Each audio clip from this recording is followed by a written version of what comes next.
I'm Brian Thomas. Welcome to Alive in 5. Today, I thought we'd take a look at something that you probably have heard a lot about, Twitter. Now, a couple of years ago, you might have, when the Twitter craze started, you might have rushed out and started your Twitter account and even sat down that first time excitedly and tweeted what you had for dinner last night, that great Chinese meal. And then when you searched or you looked online, you saw that a lot of the other people that were also sending out their tweets, their microblog messages, that they were doing the same thing. And after a few times of doing that, you probably gave it up. And my guess is that a lot of you, if you happened on that website, you probably didn't stay on it long, and you're probably still not with it. Well, I'm encouraging you to pick it back up because Twitter is your on-demand professional development reservoir. And today, with Alive in 5, we're going to look at the search tool inside Twitter to see how you can get lesson ideas, instructional strategies, you name it. Find great thought leaders out there in education to be able to follow so that you can beef up your own instructional pedagogy. So, without any further ado, let's take a look at some search tools within Twitter and how you can use them. We're here on my homepage for Twitter, and when you're on your homepage after you set up your free account, if you've never been on Twitter, you can set it up free. The idea is that people will type in a message here that includes 140 characters. So messages have to be very short because those 140 characters include everything, dots, dashes, all of it. So when people type in messages, they become searchable in Twitter's database. And how you search it is right down here. You type in the subject of what you're looking for. So let's say, just on the subject of education in general, we wanted to find what were the latest tweets that were out there. Up is going to pop a list that every time the word education is used, I can read a tweet in regards to it. And I can search through here and decide, do I see some tweets that look interesting that I want to read, or perhaps there are people who share insights that I want to then follow. I could do that.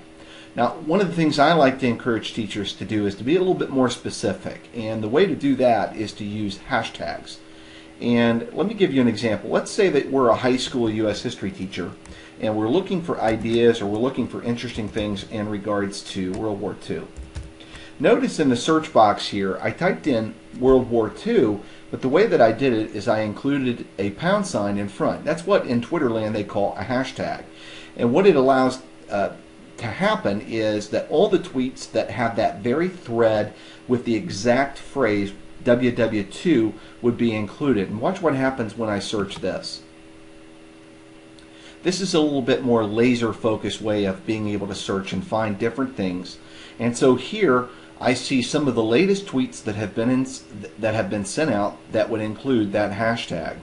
And if I look through here, every now and then I'll come across somebody that will offer a website to go along with the tweet that has that hashtag. And it might be something that's very interesting. For example, right here I see that Operation Mincemeat, it's a spy story, and if I want to read more about it from the New Yorker, I can click on this link right here.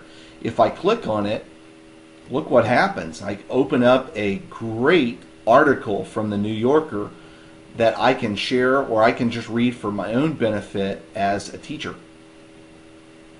All of that is done through Twitter's ability to be able to search.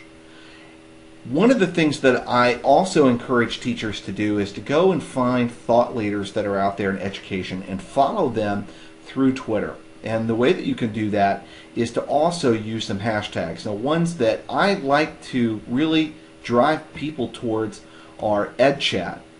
So I've created a search, and I've actually saved it. It's very easy. Once you've put in a search, you just click that and it will save it, and it will be under a list of saved searches.